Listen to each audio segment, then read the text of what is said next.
Hello students, હવે આપણે chapter 1માં આગળ વાત કરીશું કેટલાક એસઆઈ એકમ વિશે કે જે પાયાના એકમો છે અને એના ઉપરથી આપણે બીજા એકમો તારવી શકીએ છીએ. તો સૌથી પહેલાં ભૌતિક રાશિની અંદર સૌથી પહેલાં છે લંબાઈ. લંબાઈને આપણે સ્મોલ એલ વડે દર્શાવીએ છીએ અને એ એસઆઈ એકમ લંબાઈ છે એનો એસઆઈ એકમ શું છે તો કે મીટર છે અને એની સંજ્ઞા સ્મોલ એમ છે. પછી છે દળ. દળની સંજ્ઞા છે સ્મોલ એમ અને એનો જે એસઆઈ એકમ છે એ છે કિલોગ્રામ અને એને આપણે કેજીમાં દર્શાવીએ છીએ. પછી છે સમય, એને ટી વડે દર્શાવીએ છીએ. એનો જે એસઆઈ એકમ છે એ સેકન્ડ છે અને એને આપણે સ્મોલ એસ વડે દર્શાવીએ છીએ. પછી વિદ્યુત પ્રવાહ, એની સંજ્ઞા છે આઈ, એને કહેવાય છે એમ્પિયર અને એ વડે દર્શાવાય છે. પછી છે ઉષ્માગતિકીય તાપમાન એટલે કે P ટેમ્પરેચર, એને કહેવાય છે કેલ્વિન. એનો જે એસઆઈ એકમ છે એ કેલ્વિન છે જેને આપણે કેપિટલ કે વડે દર્શાવીએ છીએ. પછી છે પદાર્થનો જથ્થો, એની સંજ્ઞા છે n, એનો એસઆઈ એકમ છે મોલ અને એને આ રીતે દર્શાવાય. અને પછી છે પ્રદીપ્ત તીવ્રતા, એની સંજ્ઞા છે IV, એનો એસઆઈ એકમ છે કેન્ડેલા અને એને CD વડે દર્શાવાય છે. તો આ રીતે કેટલીક ભૌતિક રાશિ છે એના કેટલાક એકમો છે જેના ઉપરથી આપણે બીજી જે રાશિ છે એના ભૌતિક એકમોને તારવી શકીએ છીએ. તો આટલા છે મૂળભૂત એકમો છે જે આપણે ખાસ ધ્યાનમાં રાખવાના છે, બરાબર છે. પછી તમને કોષ્ટક 1.2 આપ્યું છે જેમાં દરેક જે રાશિ છે એની તમને વ્યાખ્યા આપેલી છે અને એ વ્યાખ્યા શેના રિલેટેડ છે કે આપણે જે પણ લીધું છે જેમ કે કિલોગ્રામને આપણે કઈ રીતે ખબર પડે કે આટલું વજન છે એને જ કિલોગ્રામ કહેવાય, કેવી રીતે ખબર પડી કે આટલી લંબાઈ છે એને જ 1 મીટર કહેવાય. સમજો છો વસ્તુ, એટલે આપણે એને કોઈક સંદર્ભ બનાવવો પડે. એ સંદર્ભના આધારે આપણે કહી શકીએ કે ભાઈ આના જેટલું વજન હોય તો એને 1 કિલોગ્રામ કહેવાય. તો તમને કોષ્ટક 1.2 ની અંદર દરેક રાશિ જે છે એની વ્યાખ્યા આપેલી છે અને એ વ્યાખ્યા એક દર્શાવે છે કે એને શેના સંદર્ભમાં એ લંબાઈને 1 મીટર કીધું છે, શેના સંદર્ભમાં આપણે એટલા વજનને કિલોગ્રામ કહીએ છીએ. તો એ બધી રાશિ છે એની વ્યાખ્યાઓ છે આપણે એકવાર જોઈ લેવાની છે, બરાબર છે. કે કેટલું માપ છે એને લંબાઈ કહેવાય, કેટલું વજન છે એને કિલોગ્રામ કહેવાય. તો એ બધી વસ્તુ છે એ પહેલાં પ્રયોગ કરવામાં આવ્યો અને પ્રયોગના આધારે નક્કી કર્યું કે ભાઈ આટલી 1 સેકન્ડના આટલામાં ભાગમાં પ્રકાશે કાપેલું અંતર એને આપણે લંબાઈ કહીએ છીએ. તો આ રીતે આપણે કોઈ પણ એક પર્ટિક્યુલર વસ્તુને 1 મીટર નામ આપ્યું અને એના સંદર્ભમાં જ આપણે બધું અત્યારે જે છે એને 1 મીટર આટલું કહેવાય એ આપણે કહી શકીએ છીએ. નહીંતર કઈ રીતે કહી શકીએ કે આટલું છે એને જ 1 મીટર કહેવાય. તો એટલું જ એટલા માપને 1 મીટર અથવા તો એટલા માપને 1 કિલોગ્રામ કહેવા માટે આપણે પહેલાં એક સંદર્ભ ઊભો કર્યો કે આટલા જેટલું માપ હોય એને જ 1 મીટર અથવા આટલું વજન હોય એને જ 1 કિલોગ્રામ કહેવાય. તો એના રિલેટેડ બધી વ્યાખ્યાઓ તમને આપેલી છે, બરાબર છે. હવે આપણે વાત કરીએ દળ અને વજન. તો દળ અને વજનમાં શું ડિફરન્સ છે? તો દળ એ પદાર્થનો જથ્થો છે અને વજન એ પદાર્થ ઉપર લાગતું ગુરુત્વાકર્ષણ બળ છે. જેમ આપણે કહીએ છીએ કે આપણું દળ અહીંયા 50 કિલોગ્રામ જેટલું છે, તો આપણે અહીંયાથી ચંદ્ર ઉપર જઈએ તો પણ આપણું દળ એટલું ને એટલું જ રહેશે, આપણો જે જથ્થો છે એટલો જ રહેશે, પરંતુ ત્યાં ગુરુત્વાકર્ષણ બળ છે એ ઓછું લાગે છે માટે આપણું વજન ઓછું થશે પણ દળના જથ્થામાં કોઈ પણ જાતનો ફેર થશે નહીં. તો પદાર્થનો જથ્થો ના બદલાય, દળ એ શું છે? પદાર્થનો જથ્થો છે, એ ના બદલાય. એના ઉપર લાગતું ગુરુત્વાકર્ષણ બદલાય એટલે વજન બદલાય, બરાબર છે. દળનો જથ્થો બધી જગ્યાએ સરખો હોય પરંતુ વજન એ ગુરુત્વાકર્ષણ બળના આધારે આધારે એની અંદર ફેરફાર જોવા મળે છે કે જ્યાં તમે એવા કોઈ એરિયામાં જાઓ છો જ્યાં પૃથ્વી કરતાં ગુરુત્વાકર્ષણ બળ અલગ પ્રકારનું છે, થોડું ઓછું યા તો વધારે છે, તો ત્યાં તમારા વજનની અંદર ફેરફાર જોવા મળશે, પરંતુ પદાર્થના જથ્થાની અંદર કોઈ પણ જાતનો ફેરફાર જોવા મળતો નથી. અને આપણે જોયું એમ દળનો એસઆઈ એકમ શું છે, કિલોગ્રામ છે, પરંતુ આપણે લેબની અંદર એને ગ્રામમાં યુઝ કરતા હોઈએ છીએ, બરાબર છે, કારણ કે એટલો મોટો જથ્થો આપણે લેબમાં કિલોગ્રામ વાપરતા નથી હોતા. માઇનોર થોડો જ જથ્થો હોય છે પદાર્થનો, જે રાસાયણિક પ્રક્રિયાઓ કરવા માટે આપણે ઉપયોગમાં લેતા હોઈએ છીએ. એ જ રીતે કદ વાત કરી છે, તો કદનો જે એકમ છે એ છે લંબાઈનો ઘન. આ શેનો એકમ છે? કદનો એસઆઈ એકમ છે, અથવા તો એને મીટર ઘન પણ આપણે કહી શકીએ છીએ, બરાબર છે. પરંતુ આપણે કદને ડેસીમીટર અથવા તો સેન્ટીમીટરમાં લઈશું, કારણ કે અહીંયા કોઈ પણ રાસાયણિક પ્રક્રિયાઓ કરવા માટે આપણે એટલા મોટા જથ્થાઓની જરૂર પડતી નથી, માટે આપણે એને નાના સ્કેલ ઉપર ઉપયોગમાં લઈશું, યા તો ગ્રામ, મિલીગ્રામ, એ રીતે અહીંયા સેન્ટીમીટર, ડેસીમીટરનો ઉપયોગ કરીશું આપણે, બરાબર છે. અને આપણે જોઈએ તો સામાન્ય રીતે આપણે 1 લીટર કહીએ છીએ, એકમ લીટર છે, જે એકમ નથી, પણ પ્રવાહીના કદના માપન માટે આપણે લીટર શબ્દનો ઉપયોગ કરતા હોઈએ છીએ. એસઆઈ એકમ નથી, પણ તેમ છતાંય આપણે પ્રવાહીના માપન માટે આપણે લીટર શબ્દનો ઉપયોગ કરીએ છીએ. 1 લીટર બરાબર કેટલા થશે? તો કે 1000 ml થશે. કેટલા થશે? 1 લીટર બરાબર 1000 ml, અને 1000 સેન્ટીમીટર ઘન બરાબર શું થશે? 1000 ડેસીમીટર ઘન થશે. તો આ રીતે આપણે એક એકમમાંથી બીજો એકમ મેળવી શકીએ છીએ કે આટલા એ આટલા, તો આટલા એ કેટલા, કે 1 લીટર બરાબર આટલા ml થાય, તો 2 લીટર બરાબર કેટલા, તો એ પ્રમાણે આપણને એક્ઝામમાં પૂછાતું હોય છે. અને તમને સ્વાધ્યાયમાં પણ આવા રિલેટેડ દાખલા છે જે એકમાંથી બીજા એકમમાં કન્વર્ટ કરવા માટે તમને એમાં પૂછેલું છે, બરાબર છે. તો અહીંયા તમે જો આકૃતિ 1.7 છે ચોપડીમાં તમે જોશો એટલે કેટલાક સાધનો આપેલા છે તમને. બ્યુરેટ છે, પીપેટ છે, અંકિત નળાકાર છે, કોનિકલ ફ્લાસ્ક છે. આ બધી વસ્તુ જ્યારે તમે અહીંયા સ્કૂલમાં આવશો અને આપણે પ્રેક્ટિકલ કરીશું ત્યારે આ બધી વસ્તુથી આપણે માહિતગાર થઈશું, અને આ બધી વસ્તુનો ઉપયોગ કરી અને આપણે શું કરીશું? પ્રેક્ટિકલ કરીશું. અને આ દરેક પર્ટિક્યુલર વસ્તુનો એક માપન માટે ઉપયોગ છે કે એની અંદર આટલા ml ભરીએ છીએ અને પછી પ્રયોગ કરીએ છીએ, અને આપણું જે માપ આવે છે એ mlમાં આવે છે. તો આ બધી વસ્તુ છે એનો આપણે માપવા માટે ઉપયોગ કરતા હોઈએ છીએ. હવે વાત કરીએ ઘનતાની. તો ઘનતા શું છે? તો કે દળ અને કદનો ગુણોત્તર છે, ઘનતા છે. એટલે ઘનતાનો તમારે એકમ મેળવવો હોય તો કઈ રીતે મેળવાય? તો કે દળનો એકમ ભાગ્યા કદનો એકમ. દળનો એકમ શું છે? તો કે કિલોગ્રામ, અને કદનો એકમ શું છે? તો કે આપણે જોયું એમ મીટર ઘન છે, બરાબર. તો આપણે જે ઘનતાનો એકમ મળશે શું મળશે? કિલોગ્રામ પર મીટર ઘન, બરાબર છે.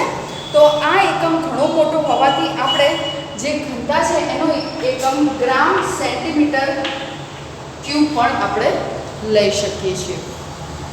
એ જ રીતે વાત કરવાની છે તાપમાનની.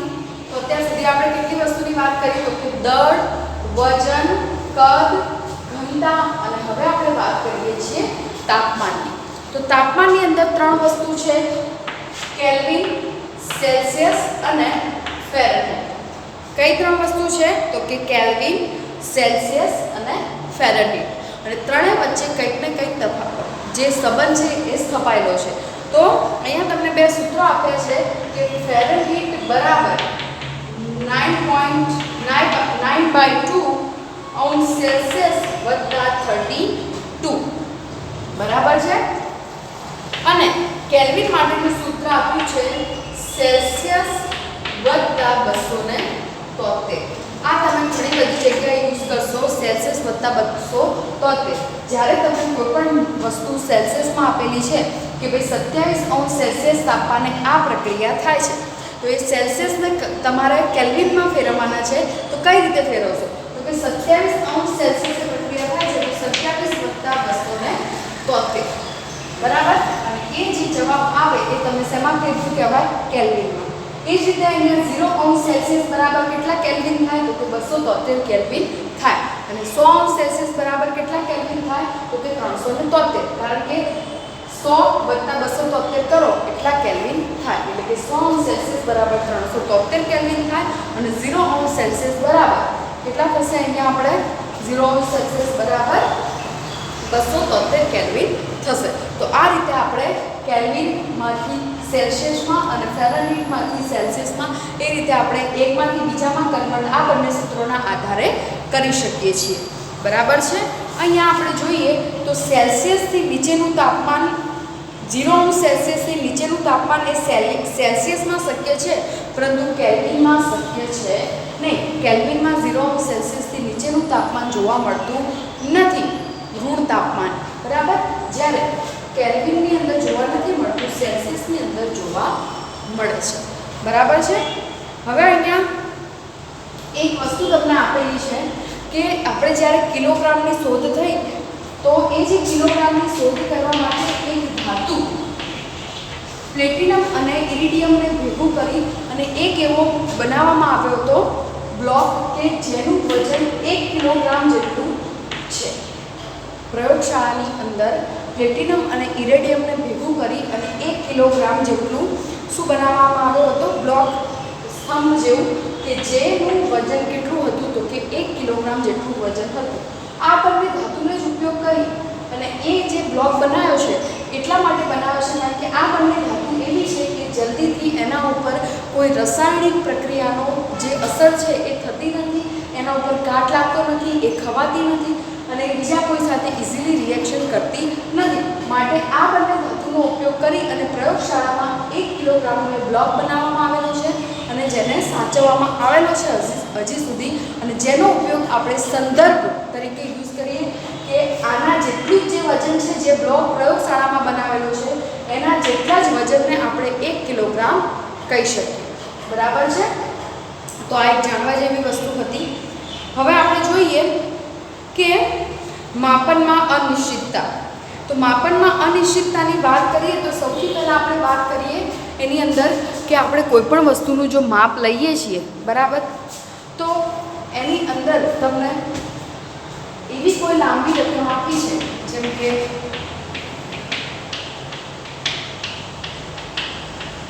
તો આવી લાંબી રકમોને લખવામાં આપણને શું થાય છે? તકલીફ ઊભી થાય છે.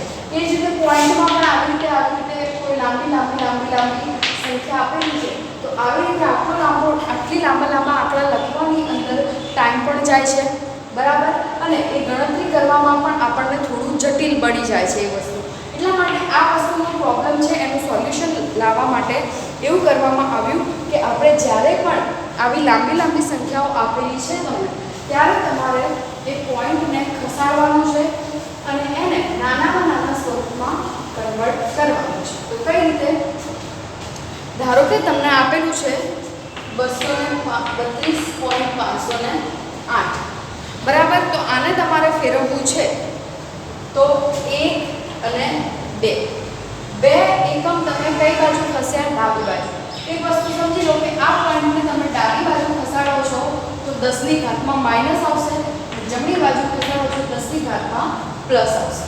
તો અહીંયા શું થશે? 2.32508 ગુણ્યા 10ની માઇનસ 2. કારણ કે તમે કઈ બાજુ ખસાડ્યો? ડાબી બાજુ પોઈન્ટને ખસાડ્યો છે. માટે 2.32508 ગુણ્યા 10ની માઇનસ 2. તો આ સંખ્યાને આપણે ઘણી જ નાની સંખ્યામાં કન્વર્ટ કરી નાખી. ડાયરેક્ટ 2 પોઈન્ટ સમથિંગમાં એને કન્વર્ટ કરી નાખી. હતી કેટલી? તો કે 232.508. બરાબર. એ જ રીતે અહીંયા જુઓ તમને આ રીતે આપેલી છે 0.0016. બરાબર છે. હવે તમારે આ પોઈન્ટને આ સાઈડ ખસેડવા છે કારણ કે આ 0.000 નો કોઈ એટલો મિનિંગ છે નહીં, તો આપણે આને આ સાઈડ ખસેડી દઈશું. તો બરાબર 1 2 3 અને 4. તો 1.6 ગુણ્યા 10ની 4 ઘાત. તો આ સ્વરૂપને આપણે આ રીતે આમાં ફેરવી શકીએ છીએ. જ્યારે આપણને બહુ લાંબુ સ્વરૂપ લાગે છે, બરાબર છે, ત્યારે આપણે આપણી રીતે પોઈન્ટ ખસાડી અને 10ની ઘાતમાં લખી દઈએ છીએ જેટલા પોઈન્ટ ખસ્યું છે. અહીંયા આપણે કેટલા પોઈન્ટ ખસાડ્યા તો કે 1 2 3 અને 4. 4 પોઈન્ટ ખસાડ્યું એટલે અહીંયા જે આ પોઈન્ટ છે દશાંશ છે અહીંયા આવી જશે અને 10ની ઘાતમાં 4 આવી જશે કારણ કે આપણે એને જમણી બાજુ ખસાડી. ડાબી બાજુ ખસાડી હોય તો 10ની ઘાતમાં કેટલા આવે -2. એટલે અહીંયા 1 અને 2 પોઈન્ટ જ આપણે ખસાડ્યું હતું ડાબી બાજુ એટલે 10ની ઘાતમાં -2 આવ્યું અને પોઈન્ટ ત્યાં દશાંશ છે એ બાજુ ડાબી બાજુ ખસી ગયું છે. બરાબર છે. તો આ રીતે આપણે જે મોટી સંખ્યા છે એને નાની સંખ્યામાં સરળતાથી આ રીતે ફેરવી શકીએ છીએ. આગળ છે ગુણાકાર અને ભાગાકાર. આવી વસ્તુઓ છે એનો ગુણાકાર અને ભાગાકાર તમારે કરવો હોય તો જેમ કે તમને અહીંયા આપ્યું છે તો ઘાતાંકના નિયમનું પાલન કરવાનું છે આપણે. તો 5.6 ગુણ્યા 10⁵ અને 6.9 ગુણ્યા 10⁸. આવી વસ્તુનો તમારે ભાગાકાર કરવો છે ગુણાકાર કરવો છે તો ઘાતાંકનો નિયમ ખબર છે કે જ્યારે આવી આપેલો હોય ત્યારે આ બંને જો સરખા હોય તો એની જે ઘાત છે એનો સરવાળો તમે કરી શકો. શેના નિયમમાં તો કે ગુણાકારના નિયમમાં. ગુણાકારનો નિયમ એવું કહે છે કે તમારો આ નીચેનો બેઝ સરખો હોય તો ઉપર જે તમને ઘાત આપેલી છે એ ઘાતનો તમે શું કરી શકો સરવાળો કરી શકો. તો શું થશે અહીંયા 5.6 ગુણ્યા 6.9 ગુણ્યા શું થશે 10⁵ વત્તા 8 એટલે 10⁻13. હવે તમારે ખાલી શું કરવાનું છે કે 5.6 ગુણ્યા 6.9 નો ગુણાકાર કરો એટલે તમને જવાબ મળી જશે. તો આ રીતે જ્યારે આવા પ્રકારના દાખલા આપ્યા હોય તો પહેલા તમને આ જે બધી સંખ્યા આપી છે એની ઘાતનો સરવાળો કરી દેવાનો. હવે ગુણાકારની વાત હોય તો 2.7 ગુણ્યા 10⁻3 5.5 ગુણ્યા 10⁻4. ભાગાકાર કરવાનો આવે છે ત્યારે શું છે ઘાતાંકનો નિયમ કે આ બંને સરખા હોય તો તમે ઘાતનો શું કરી શકો બાદબાકી કરી શકો. તો આ -3 છે ઉપર જાય એટલે બાદબાકી વત્તા એ માઈનસ છે એટલે -3 વત્તા 4 માઈનસ માઈનસ શું થઈ જાય પ્લસ થઈ જાય અને 4 માંથી 3 જશે એટલે કેટલા વધશે 1. ચોપડીની અંદર ભૂલ આપેલી છે એની અંદર સરવાળો કરેલો છે પણ એકચ્યુઅલમાં શું થાય છે અહીંયા બાદબાકી થાય છે. તો આ રીતે તમે જે ઘાત આપેલી છે ભાગાકાર હોય તો ઘાતની બાદબાકી થાય અને ગુણાકાર હોય તો ઘાતનો સરવાળો થાય. આ બધી વસ્તુ તમે નાના ધોરણમાં 6, 7, 8 ની અંદર ભણી ચૂક્યા છો. બરાબર છે. તો આની અંદર પણ એ વસ્તુ નિયમ જે છે એ લાગુ પડાઈ શકાય છે. એ જ રીતે સરવાળો અને બાદબાકી આપેલા હોય અને આવી વસ્તુના સરવાળા અને બાદબાકી કરવા હોય તમારે તો કઈ રીતે કરશું? તો સૌથી પહેલા જો તમને જ્યારે પણ ધારો કે તમને એવું કીધું છે કે 6.65 ગુણ્યા 10⁻4 અને 8.95 ગુણ્યા 10⁻3 આ બંનેનો સરવાળો કરો તો બને ત્યાં સુધી એવું કરવાનું છે બંનેની ઘાત સરખી થાય એવું કરવાનું. આને 10⁻4 ઘાત છે ને આને 10⁻3 ઘાત છે. તો હવે આપણે શું કરીશું આને 10⁻4 ઘાતમાં ફેરવવા માટે એક પોઈન્ટ આ બાજુ ખસાડીશું એટલે શું થઈ જશે 0.895 ગુણ્યા 10⁻4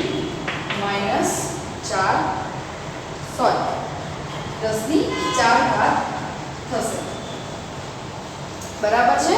તો આપણે શું કર્યું કે એને એક પોઈન્ટ એ બાજુ ખસાડી અને 10⁻4 ને શેમાં કન્વર્ટ કરી નાખ્યું 10⁻3 ને શેમાં કન્વર્ટ કરી નાખ્યું તો કે 10⁻4 ઘાતમાં આપણે એને કન્વર્ટ કરી દીધું. બરાબર છે.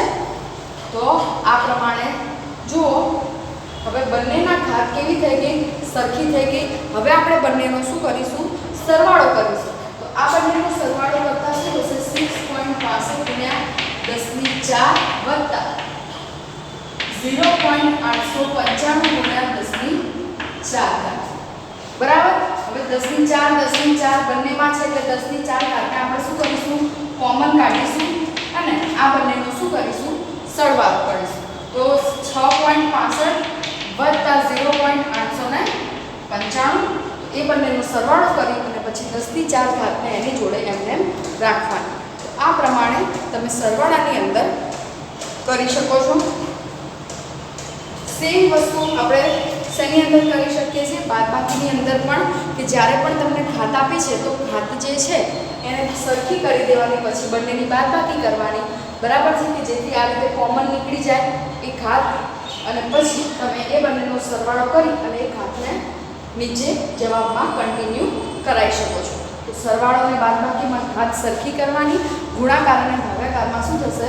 ગુણાકારમાં ઘાતનો સરવાળો થશે અને ભાગાકારમાં ઘાતની બાદબાકી થશે. તો આ પ્રમાણે કેટલાક નિયમો છે એ સમજવા જરૂરી છે. બરાબર છે?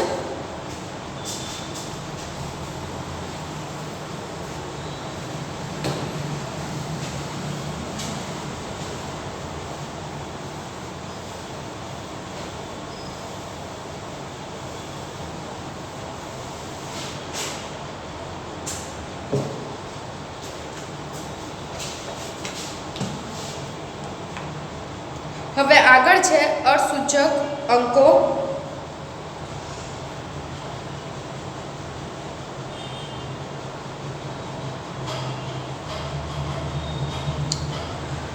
જો ઘાતની અંદર વાત કરી એમ તમે ડાબી બાજુ ખસાડશો ચિહ્ન તો ધન થશે અને જમણી બાજુ ખસાડશો તો ઘાતની ઉપર શું આવશે?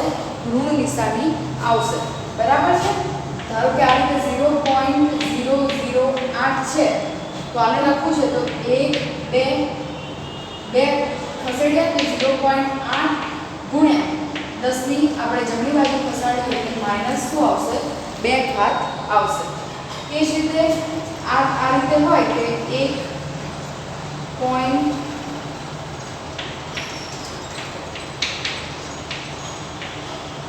તો હવે આને આપણે આ બાજુ ખસાડવું હોય તો 2.35003 તો આપણે 2 આ બાજુ ખસાડ્યું એટલે શું આવશે? 10 ની 2 ઘાત આવશે.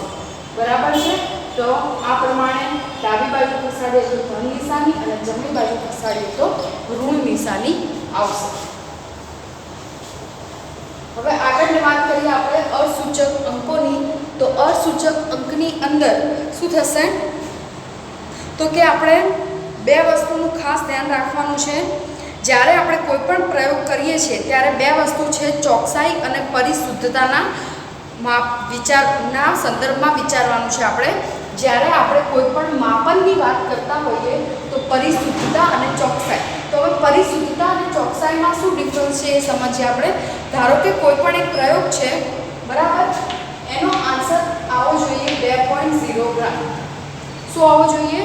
2.0 ગ્રામ. કોઈ પણ એક તમે પ્રયોગ અથવા કંઈ માપી રહ્યા છો કે કંઈ પણ એવું કરી રહ્યા છો કે જેનો આન્સર તમારો આવવો જોઈએ 2.0 ગ્રામ. હવે 3 સ્ટુડન્ટ છે, A, B અને C. ત્રણે સ્ટુડન્ટ પોતાની રીતે પ્રયોગ કરે છે.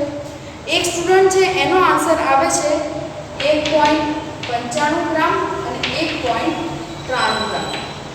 આ સ્ટુડન્ટ A નો આન્સર છે. હવે તમને એ સમજાવું છું કે ચોકસાઈ અને પરિશુદ્ધતા કોને કહેવાય. તો આના જે બંને આન્સર છે એ બેની નજીકના આન્સર છે અને એ બંને આન્સર પણ એકબીજાથી નજીકના આન્સર છે. તો એટલા માટે આ જે જવાબ છે એને પરિશુદ્ધ કહેવાય. નજીકનું હોય ને, જે તમારો આન્સર છે એની નજીકનો આન્સર હોય તો એને પરિશુદ્ધ કહેવાય. બરાબર છે? હવે સ્ટુડન્ટ B છે એના બંને જવાબ, એક જવાબ આવે છે એનો 194 અને એક આન્સર આવે છે 2.05. 194 અને એક આન્સર આવે છે 2.05. એના બંને આન્સર એકબીજા સાથે મેચ કરતા નથી. એક આન્સર અને બીજા આન્સર વચ્ચે બહુ મોટો ગેપ છે. તમારા એક અને બીજા આન્સર વચ્ચે 2 કે 3 પોઈન્ટથી વધારે ગેપ હોવો જોઈએ નહીં. એટલે આ 1.93 છે તો આ 1.95 છે. આના બંને આન્સર વચ્ચે બહુ મોટો ગેપ છે, માટે એનું જે આન્સર છે ના એમાં પરિશુદ્ધતા છે ના એનામાં ચોકસાઈ છે. હવે ત્રીજો સ્ટુડન્ટ છે એનો આન્સર આવે છે 2.01 અને 1.99. તો આ આન્સર છે એકદમ નજીકનો આન્સર છે 2.0 એટલે કે એકદમ ચોક્કસ અને આ એની નજીકનો આન્સર છે એટલે પરિશુદ્ધ. તો એના જે બંને જવાબ છે એની વચ્ચે ગેપ પણ એકદમ ઓછો છે અને એકદમ નજીકના એના આન્સર છે. એકદમ એ જ આન્સર છે એવું કહીએ તો પણ ચાલે. એટલે આની અંદર ચોકસાઈ પણ છે અને પરિશુદ્ધતા પણ છે. તો તમારા જે આન્સર છે, જેમ તમે પ્રેક્ટિકલ કરશો એની અંદર તમારી કેટલી પરિશુદ્ધતા અને કેટલી ચોકસાઈ છે એ બહુ અગત્યની વાત છે, બરાબર છે. એના આધારે તમને પ્રેક્ટિકલ એક્ઝામની અંદર માર્ક્સ મળતા હોય છે કે તમે કેટલું ચોકસાઈથી કામ કર્યું છે અને તમારો આન્સર જે એકચ્યુઅલ આન્સર છે, જે પહેલેથી નક્કી જવાબ છે, એ જવાબથી કેટલો મેચ કરે છે તમારો આવેલો જવાબ, એ વસ્તુના આધારે તમારું માર્કિંગ થતું હોય છે, બરાબર છે. તો અહીંયા અર્થસૂચક અંક એક અર્થપૂર્ણ અંક છે જે ચોકસાઈપૂર્વક આપણને ખબર હોય છે. અનિશ્ચિતતાનો નિર્દેશ કેટલા અંકને લખીને કરવામાં આવે છે. જેમ કે આપણે કોઈ ઉદાહરણ લઈએ કે 11.25, તો આ જે 11.25 છે એની અંદર અથવા તો 11.2, એમાં 11 એ ચોક્કસ આંક છે, જ્યારે 2 એ ચોક્કસ આંક નથી, એ અનિશ્ચિત છે. 11 પોઈન્ટની પાછળના જે આંક છે એની અંદર ફેરફાર થઈ શકે, એટલે કે પ્લસ ઓર -1 આખું પાછું થઈ શકે, યા તો 3 આવી શકે, યા તો 1 આવી શકે. એટલે 11 એ તો ચોક્કસ આંક છે, પણ એની પાછળનો જે જવાબ છે એની અંદર કંઈક પ્લસ માઇનસ થતું હોય તો એને આપણે અચોક્કસ અનિશ્ચિત કહેવાય, આને નિશ્ચિત કહેવાય, બરાબર છે. તો એના માટે આપણે આવું વાપરી શકીએ પ્લસ ઓર -1, એટલે કે 11 પોઈન્ટ પછીનો જે આન્સર છે એની અંદર પ્લસ ઓર માઇનસ ફેરફાર થઈ શકે છે, બરાબર છે. તો આજે આપણે આટલું રાખીશું. બીજું આપણે અર્થસૂચક આંક નક્કી કરવાના જે નિયમો છે જોઈશું કે કઈ રીતે આપણે અર્થસૂચક આંક નક્કી કરી શકીએ છીએ, એ આપણે આગળના લેક્ચરની અંદર જોઈશું, બરાબર છે.